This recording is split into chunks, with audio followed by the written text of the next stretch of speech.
Good morning twelfth class students. तो बेटा आज का हमारा टॉपिक जो है that is magnetic properties of material.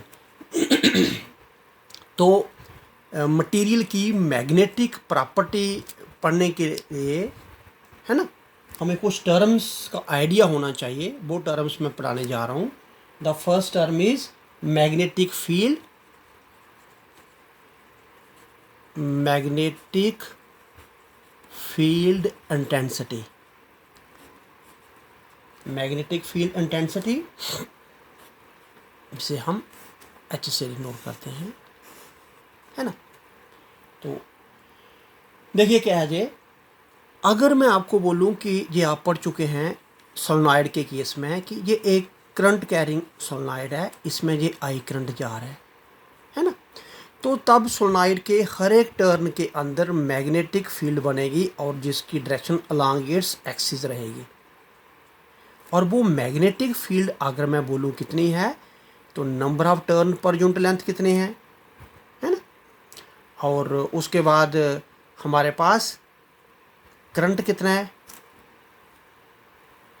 इस चीज़ पे, और मैग्नेट ये हमारे पास फ्री स्पेस म्यू नॉट को आप पहले लिख सकते हैं म्यू नॉट एन आई, है ना। एन आई को आप एक टर्म और दे दीजिए जिसे आपने एच बोल दिया।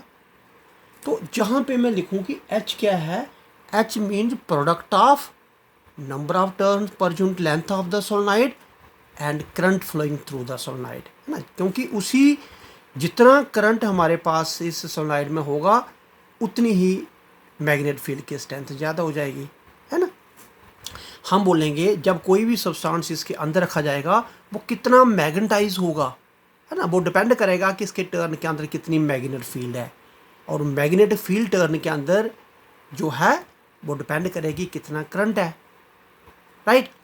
तो वही चीज़ हम लेके जा रहे हैं कि मैग्नेटिक फील्ड इंटेंसिटी क्या चीज़ है कि जब एक सोलेनॉइड के टर्न के अंदर जब आप कोई मैग्नेटिक मटेरियल रखेंगे जो मैग्नेटाइज हो सकता होगा तो कितना वो मैग्नेटाइज हो गया, है ना, कितना वो मैग्नेटाइज हो गया, that is called magnetic field intensity.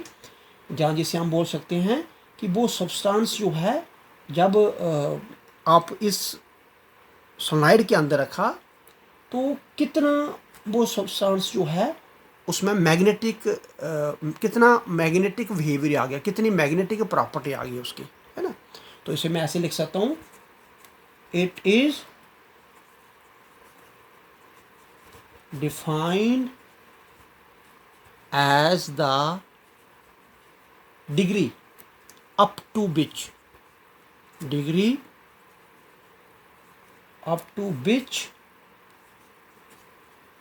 it can be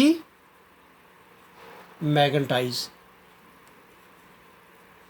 It can be magnetized और मैग्नेटिक मटेरियल जहाँ सीधा लिखते हैं मैग्नेटाइज अ सब्सटेंस, कि कोई भी सब्सटेंस जो है ना, अब वो जिस फील्ड के अंदर रखा उस फील्ड ने उसको कितना मैग्नेटाइज कर दिया। जैसे फॉर एग्जांपल कि मैं पढ़ा रहा हूँ और आप पढ़ रहे हैं, डिफरेंट स्टूडेंट्स पढ़ रहे हैं और मैं पढ़ा रहा हूँ।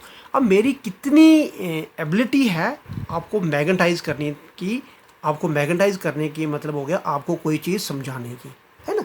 कोई स्टूडेंट पे भी डिपेंड रहेगा लेकिन ये टीचर पे भी डिपेंड रहेगा। ऐसे ही कोई सब्सटेंस जब सोलेनॉइड के अंदर रखा वो कितना मैग्नेटाइज हो गया, ये उस सब्सटेंस पे भी डिपेंड है और फील्ड पर भी डिपेंड है ना। तो ये चीज़ आ गई हमारे पास। अब इस चीज़ को आप ये भी लिख सकते हैं as V equal to mu naught N I, और V equal to mu naught N I की जगह पे एच, और H equal to B upon mu naught, है ना। तो इसको आप इस तरीके से भी लिख सकते हैं कि ये किसके बराबर हो गया, ये भी एक रेशो आ गई हमारे पास, किसकी रेशो है, बी upon म्यू नॉट। तो it is defined as the ratio of अब रेशो ऑफ हमारे पास क्या है, रेशो ऑफ वी हमारे पास रेशो ऑफ मैग्नेटिक इंडक्शन या मैग्नेटिक फील्ड बोल सकते हो, magnetic induction to the absolute permittivity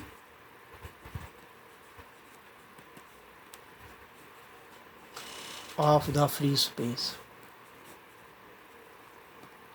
right. अगर हम इसके यूनिट की बात करें तो इट्स यूनिट इज वी का यूनिट होगा मैग्नेटिक फील्ड का टेस्ला, और यहाँ म्यू नॉट का यूनिट क्या आएगा, ये आएगा हमारे पास tesla metre upon ampere. Tesla और टेस्ला कैंसिल, ये 1/मीटर अपॉन एम्पियर, तो ये एम्पियर दो बार नेगेटिव के पॉजिटिव हो जाएगा, एम्पियर मीटर इनवर्स इसका यूनिट आ गया। अगर हम दूसरे पॉइंट की बात करें तो वो है इंटेंसिटी ऑफ मैग्नेटाइजेशन।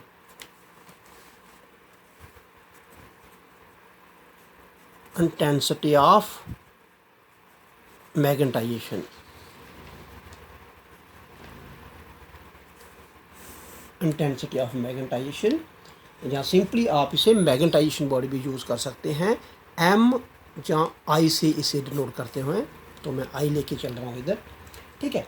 ये क्या बन जाएगा हमारे पास कि जब एक सब्सटेंस मैग्नेटाइज हो गया तो यूनिट वैल्यू में कितना मैग्नेटाइज हो गया, इसको हम ऐसे बोलेंगे, it is defined as the ratio of magnetic moment develop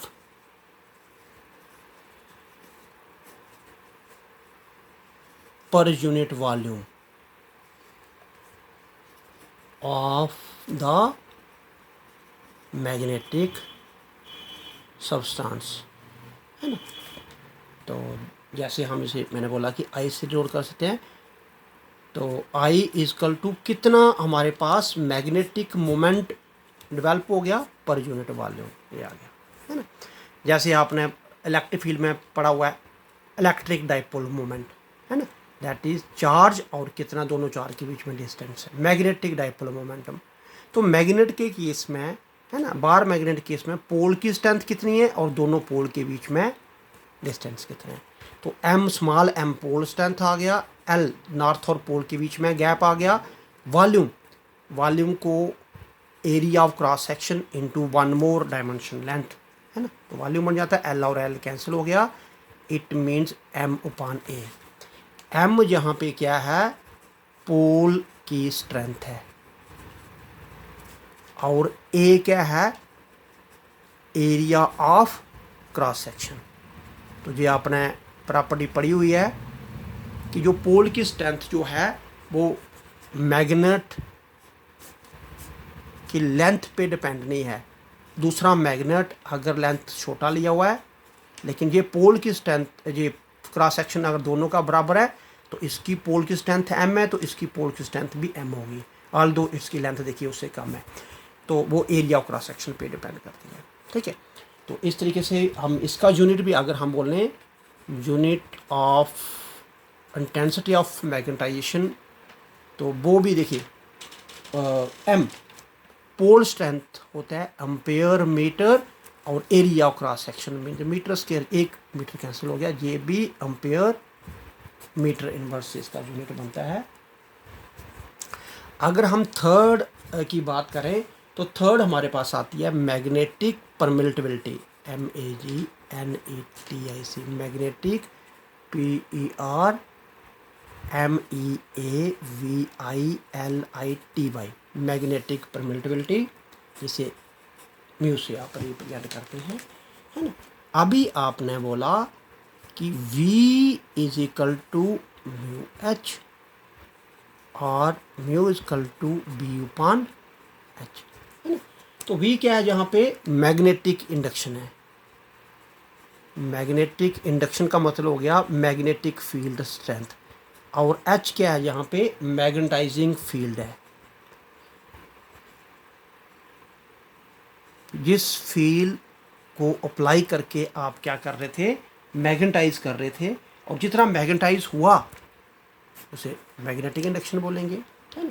तो इस केस में भी अगर हम इसका यूनिट की बात करें तो यूनिट वी मीन्स टेस्ला, है ना। और जहाँ पे आप याद रखिए एच का यूनिट क्या आ जाएगा, आपने बोला हुआ एन आई को एच बोलेंगे। आई क्या है, I number of turn per unit length into ये, तो N L means metre, I means ampere, तो ये बन जाएगा एम्पियर मीटर इनवर्स।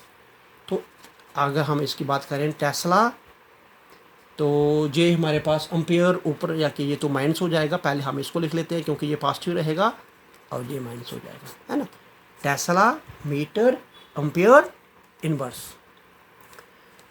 अगर मैं नेक्स्ट फोर्थ की बात करूं तो वो हमारे पास आती है रिलेटिव परमिटिविटी। रिलेटिव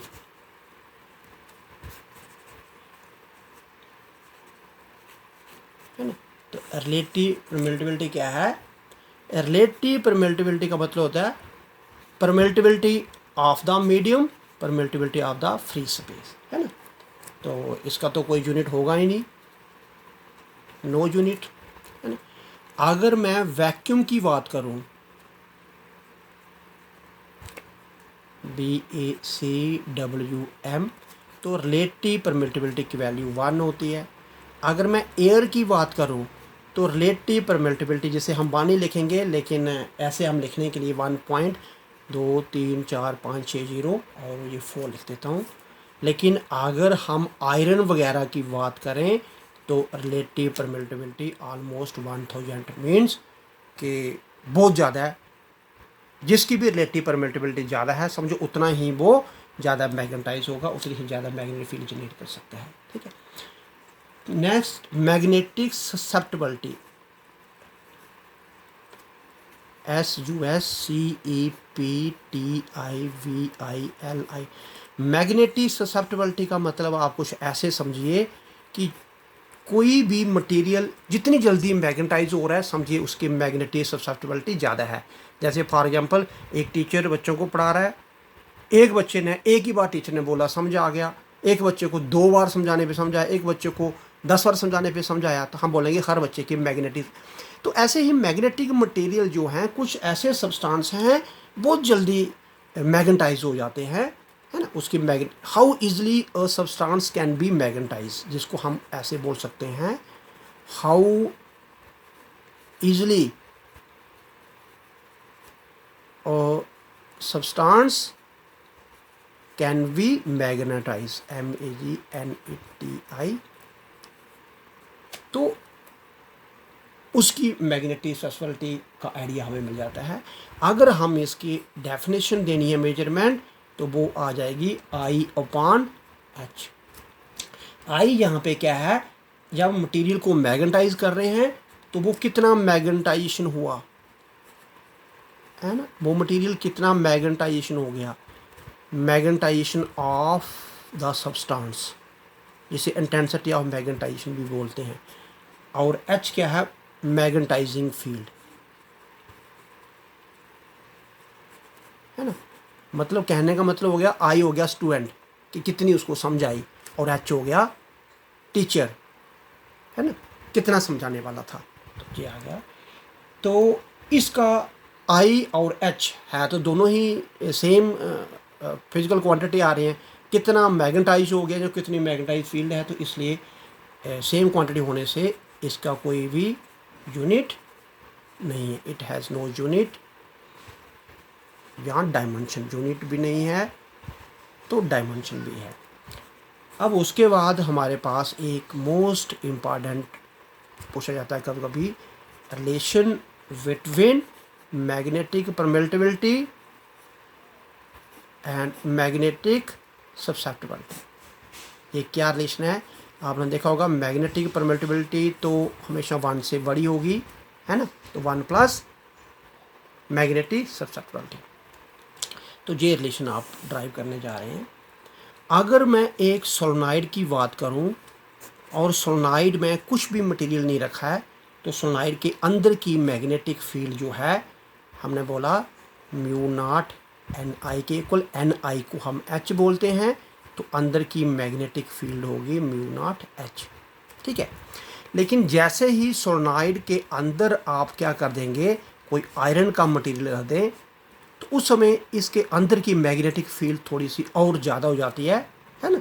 तो जब इसको कोई फिल कर देंगे आयरन से, when solenoid is filled with iron, then an additional magnetic field is set up by the iron। सिर्फ आयरन नहीं, कोई भी मैग्नेटिक मटेरियल होगा उसकी बात हो रही है ना। और इस एडिशनल को मैं मैग्नेटिक मटेरियल को की फील्ड को बी एम ले लेता हूँ, और वो हमारे पास म्यू नॉट, और कितना वो मैग्नेटाइजेशन हो गया उस चीज़ पे डिपेंड रहेगा। ठीक है, तो नेट फील्ड जो है सोलेनॉइड के अंदर कितनी बन गई, magnetic field V O means when there is no medium, और वी एम मीन्स जो मीडियम से जो फील्ड बनी। अगर हम इसे देखें तो ये म्यू नॉट एच और ये mu naught M, mu naught को आप कॉमन ले लें, एच प्लस एम, आप एम की जगह पर आई भी लिख सकते हैं। ये मैग्नेटाइजेशन या इंटेंसिटी ऑफ मैग्नेटाइजेशन सेम ही चीज़ होती है ना। मैं क्या कर रहा हूँ, डिवाइडिंग कर रहा हूँ बोथ साइड बाई एच, तो जहाँ बी डिवाइड बाई एच हो जाएगा, और यहाँ पे एच डिवाइड बाई एच 1 और एम डिवाइड बाई एच ये आ जाएगा। ये आप ऊपर पढ़ चुके हैं। बी डिवाइड बाई एच क्या होता है, B divide by H permittivity होता है, और B M divide by H क्या होगा, वो मैग्नेटिक ससेप्टिबिलिटी होता है, एम डिवाइड बाई एच या आई डिवाइड बाई एच, है ना। तो यहाँ आ गया म्यू, ये आ गया म्यू नॉट 1 प्लस से, मैं क्या करता हूँ म्यू, ये म्यू नॉट इधर लिख देता हूँ नीचे, ये 1 plus what is mu upon mu naught, that is relative permittivity 1 plus magnetic susceptibility, है ना। तो ये भी रिलेशन आपने ड्राइव कर दिया। तो छोटी छोटी टर्म्स थी, इसको आप आइडिया रखिए, है ना। आगे जितने भी क्वेश्चन आएंगे अगर उसमें ये टर्म्स आएंगी तो थोड़ा आइडिया होना चाहिए कि ये टर्म्स है क्या। Thank you very much.